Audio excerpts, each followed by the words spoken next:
Hi, this is Steve Hefter, and I am backstage at Ram's Head on stage in Annapolis with Mr. Walter Trout. Walter, thank you very much for taking a few minutes of your time. No problem, man. It is amazing to see you, and I am so glad that you're out playing. How are you feeling? I'm feeling really good. I'm actually feeling better than I have in a long time. You look great. Well, thank you. I was sort of following the whole story. I got the Blues Came Calling. I got the album a couple of months before you got ill, really ill, and so I was following the whole story. Your wife Marie was blogging about it, so it was easy to follow. And you're a lucky man, huh? Yeah, I'm beyond lucky. I'm blessed. You know, it was really touch and go, and I probably had 2 or 3 days left to live when I got that liver, and life's a whole new thing, a whole new perspective on being here. And how's playing? Playing's a blast. Yeah? Yeah, every note is like, wow, I didn't think I'd ever play that note again, you know. And I'm known for playing a lot of notes, so it's pretty joyous up there.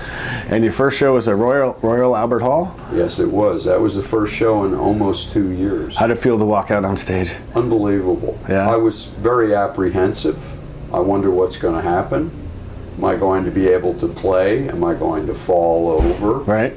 Am I going to panic? I didn't know. And as soon as I got out there and counted to 4 and off we went, I felt at home. Yeah, everything went great. I felt like it was, even in that venue, I felt like I was just playing in my living room to my friends. And so everything, like from the minute you hit the stage, everything was good? From first note. Yeah, and it's a big room. It can be imposing. It's a big room. As a matter of fact, I shared a dressing room with Eric Burden. And I said, well, you've played here quite a bit. And he said, yeah, and I hate it. And I said, why? And he said, because the room is so imposing. You can never be as big as this room. And I got up there, I didn't find it imposing. I felt great. Oh, really? But maybe it's just because I hadn't been on stage in so long, and it was an immediate just joy to be back. Yeah. You know? As soon as I started playing and I knew I can do this, I've done this 1,000 times, I know how to do this, I'm okay, I can just calm down and play, I had a great time. That's awesome. It was a really long road for you. You almost bit the farm a few times. Yeah, a few times. Yeah, and what was that like going through that? I mean, you had so many ups and downs, it seemed like, at least from what I read. Well, it was something I hope to never go through again, and when I look back on it, it's like I just had a nightmare or something, because I feel really good now, and I'm like, was I really laying in a bed with a ventilator and a hose in my nose, and I lost 120 pounds, and I didn't eat a bite of food for 6 months, and I was in a wheelchair, and did I really go through all that? And yes, I did, and I've still got a little bit of, what do you want to call it, PTSD, post-traumatic stress syndrome from it. It was very traumatic. Yeah, the doctors can fix you and then they send you home and they don't really give you the playbook for after. Well, they try. And after you get out of the surgery, you spend a lot of time in physical therapy, and it's not, I mean, inpatient physical therapy, you know, where I was there for a couple of months where they work you 3 hours a day, and it's not just exercise, it's speech therapy, because I had to relearn how to talk. You know, they work with your brain because I had brain damage. They spend a lot of time preparing you to get back into the world. Yeah. But even so, when you get back into the world, it's still, you've been through a lot, you know, and you get back to life, and life is beautiful and joyous, but you're still affected by what happened. Where do you think you are now, health-wise? 100%, 90%? I can't put a percentage on it. It's been 14 months. since my transplant, and they tell me that I need about a year and a half, so I still have a few months to go to be Yep. back where they say I'm going to be, full strength. You look fantastic. My legs are still the really weak part of me. I have a hard time going upstairs, even going downstairs, doing things like stepping into a van Right. or a car. It's difficult. Tell me. Oh, go ahead. Sorry. But I'm getting a little bit better every day. Every day.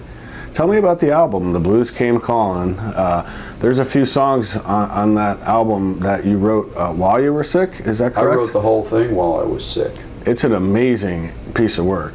It was really difficult to do, and it's hard for me to listen to because I hear myself struggling. I had no breath because I was so filled with fluid. Right. Part of my symptoms were my abdomen and my lungs would fill with fluid, and every 2 weeks I'd go in and they would put a drain in my stomach, Right. and they'd take out half, Oh, and they were taking out 25 pounds wow. of fluid. So it was pressing on my diaphragm, and I had a hard time singing. Right.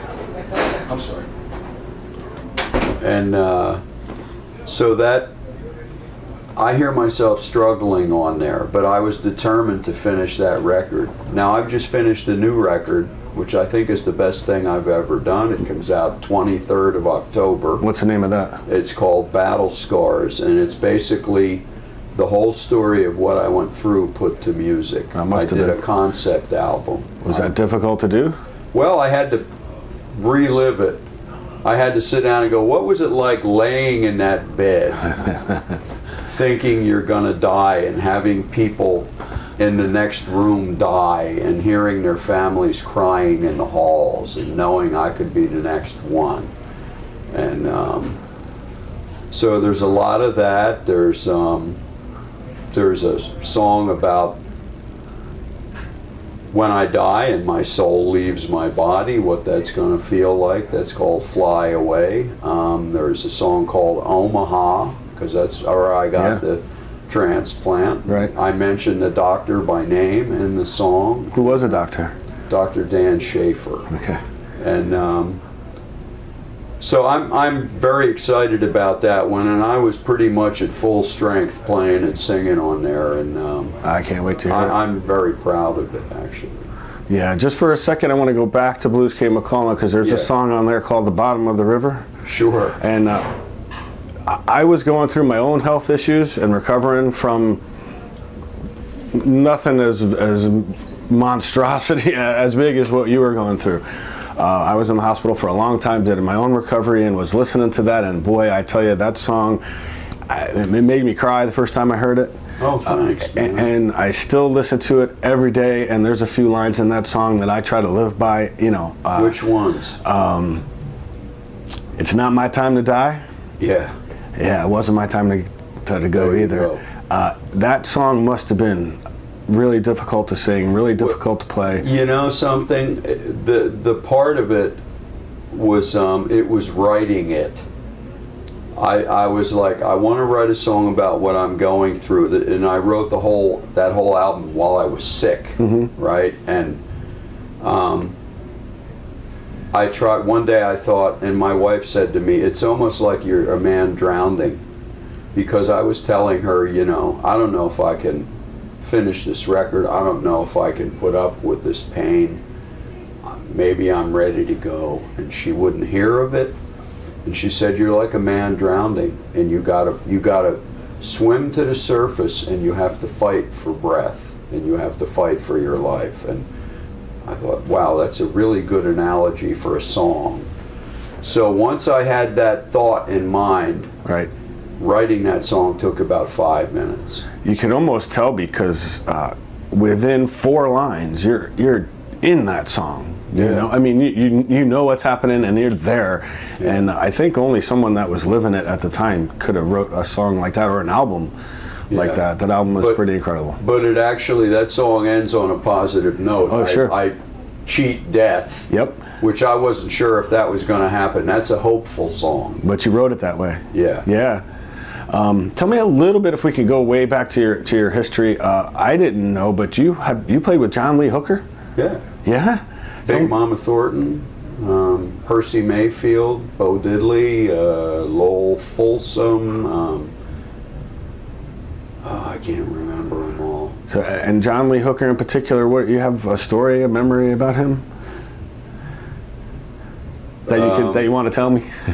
Yeah, there's a few I don't want to tell you.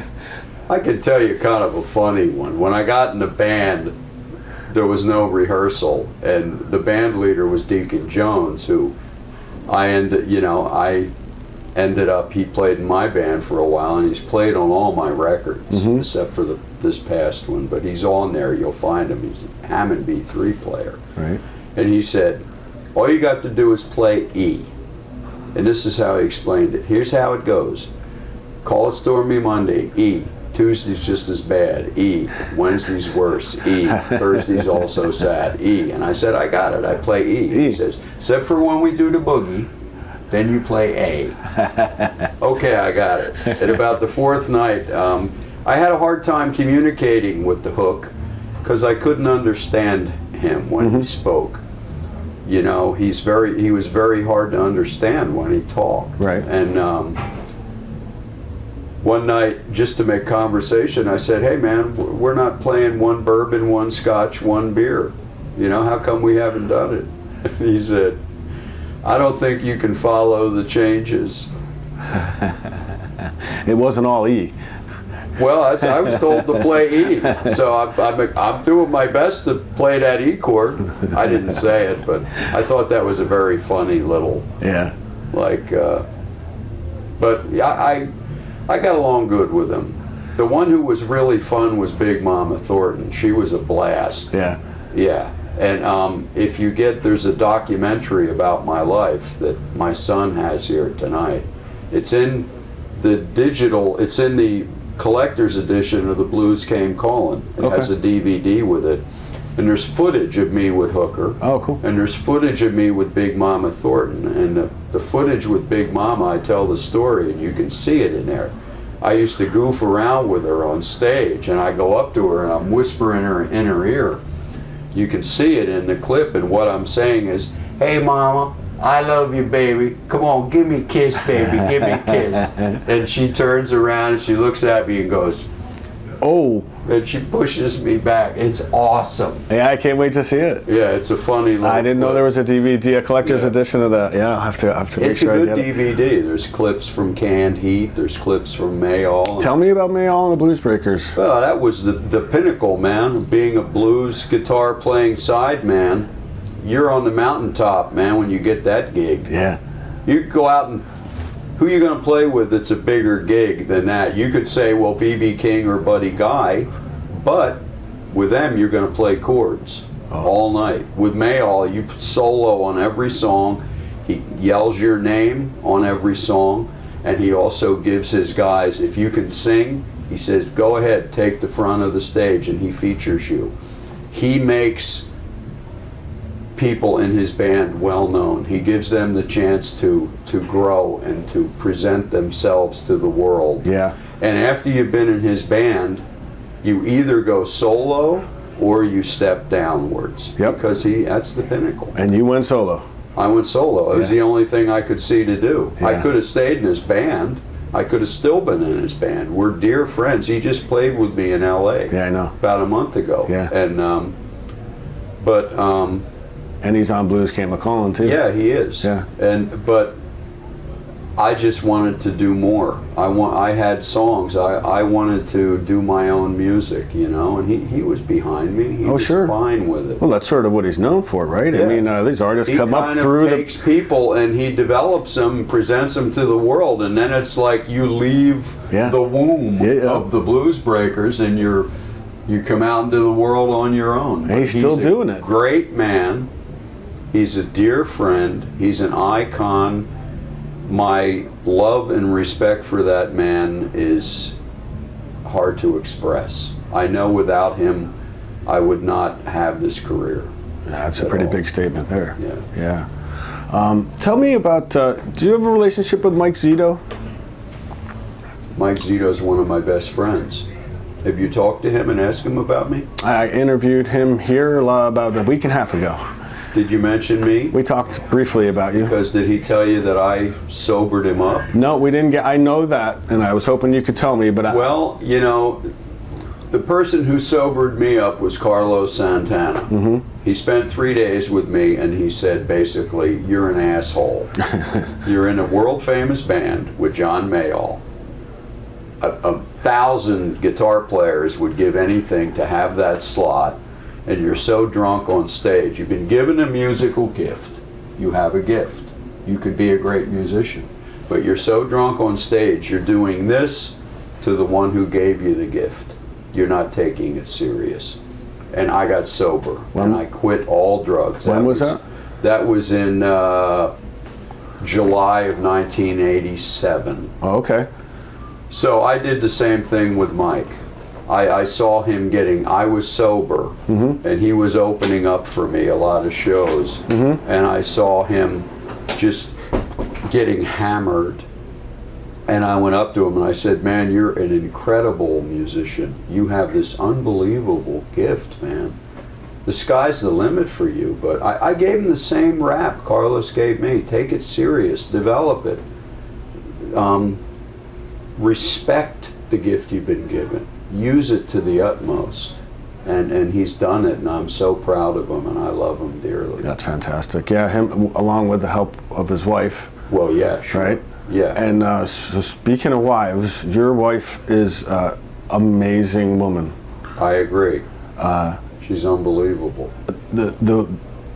I don't know if you know what everyone else was sort of following while you were sick. It was all through her. Yeah. It was all her writing, and she's a remarkable writer. Yeah. And the love that she has for you is it's indescribable. Yeah. Oh, believe me, I know. I have a song on the new album that goes,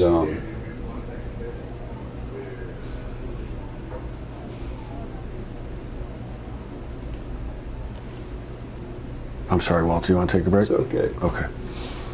It's about laying in that bed and her standing next to me every day.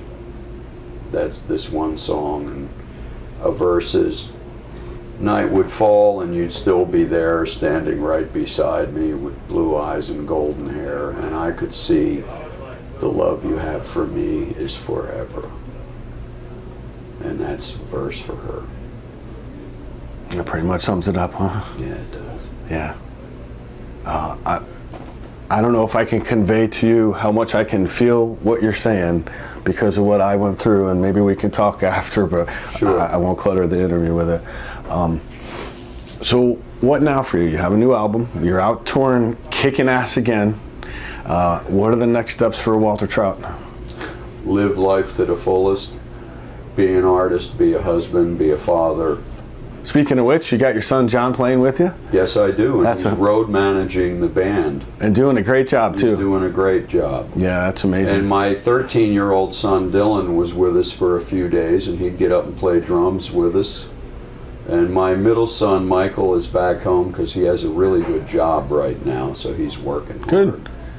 But that's the future for me, is to live my life to the fullest that I can, and be who I am to the fullest that I can, and try to keep making music and be the best husband and father I can be. That's it. Yeah, it's pretty much what we're all trying to do out there. Yeah. Again, thank you for your time, Well, thank you, Steve. and I appreciate it very much. All right. All right. God bless you all.